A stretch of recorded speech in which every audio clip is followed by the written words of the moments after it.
Hi, welcome to another Rich Habits, Poor Habits webcast. Michael Yardney here and Tom Corley in the United States. Hello, Tom. Michael, it's good to see you. How you doing? Very well, thank you. Tom, today I'd like to discuss a topic with you that I'm often asked, and I'm sure you are also, and it's how much of a say do we have in what's happening? I ask audiences at my seminars to put up their hands who believes they've got a future. And everyone puts up their hand. And then I ask, well, who believes it's predetermined? Because it's interesting to see that most people don't think so. Most people, if you ask them genuinely, do believe they've got a choice in what happens. But even though they say that, it's not the way they seem to behave. There seem to be two schools of thoughts on the way people behave. So even though they intuitively know they have got a say, that's not the way most people think, really, is it, Tom? No, not according to my research, Michael. The self-made millionaires, yes, they believe that the circumstances of your life are determined by you and I. We determine our own life circumstances. But it was interesting, the poor people in my study, they really believed that, kind of fate, God, whatever, some higher being, had more to do with it than what their own efforts. And I honestly think that's just a crutch. That's just an excuse. When they say, I wasn't born rich, or I don't have the right education, or I wasn't born into the right family. What they're really saying is, my life is really not. I'm not really in control of my life. So some other forces are in control of my life. And boy, and that when you think that way, Michael, you really put yourself behind the eight ball. You're just never gonna be able to get out from underneath that. Well, that's really victim mentality, isn't it, Tom? And I don't see any rich victims. So I suggest to people that they should be the pilot of their life rather than the passenger. Because if you do believe you're in control, you're going to be much more comfortable. I know psychological studies prove that the more you feel in control of various elements of your life, the happier you are, and the less you feel in control, the more you feel that others are running your life, the less happy you are, Tom.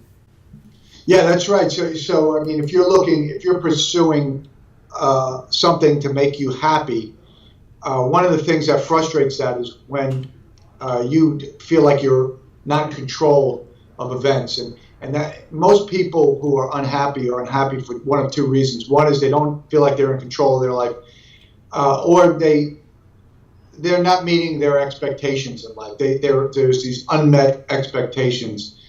So when you are a victim, you're always going to feel that you're not in control of your life, and so you're going to be unhappy.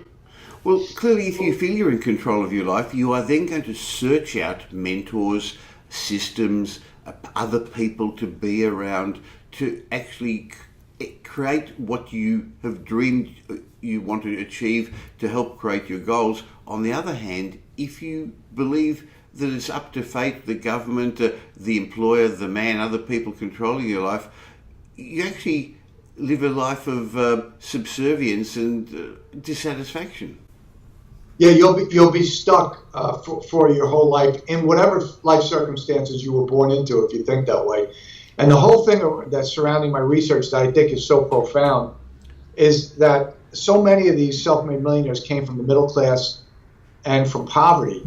And so their life circumstances were, I guess you could say they were born in circumstances that were not optimal, and they fought their way out of it. They dug their way out of their life circumstances because they believed that they had the power to control their life destiny. And that's why, that's a belief, Michael. We have limiting beliefs.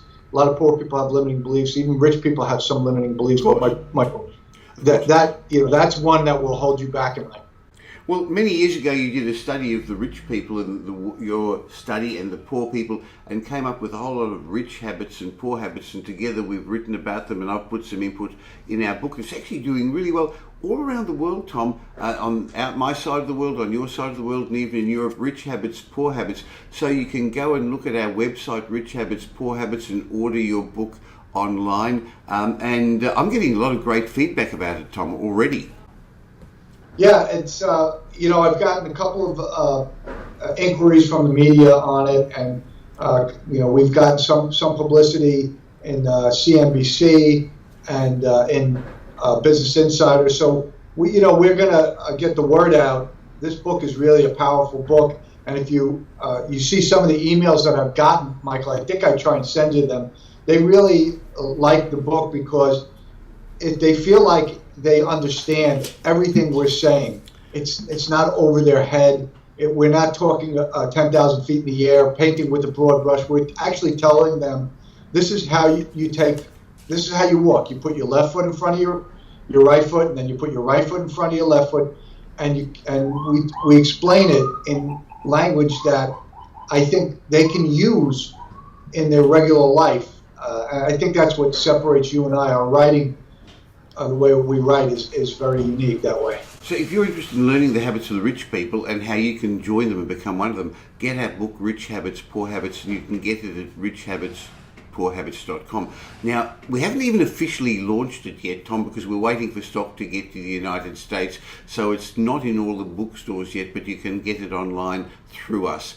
Now, if you've enjoyed this session with Tom and me, please pass this message forward to your friends. Like us on Facebook, Twitter, YouTube. Click the link to this and forward this email that you received to somebody else as well, because every week Tom and I get together and we discuss some of the rich habits and some of the poor habits to help you and help our audience join the ranks of the rich. I think, Tom, one of the things we've learned is the way to do it is to actually educate people and help them with a lift up, isn't it, Tom? Yeah, that's true. I mean, education, self-education in particular, is how wealthy people grow, how self-made millionaires grow. So what we're doing is just providing the resources for you to grow in life. So if you believe you are the pilot of your life, as opposed to a passenger just being flung along, pulled along, then learn and educate, because it's books like ours and the many other good ones there that are going to get you up to the next level. Thanks for your time, Tom, and I look forward to having another chat next week. Yeah, same here, Michael. Thank you.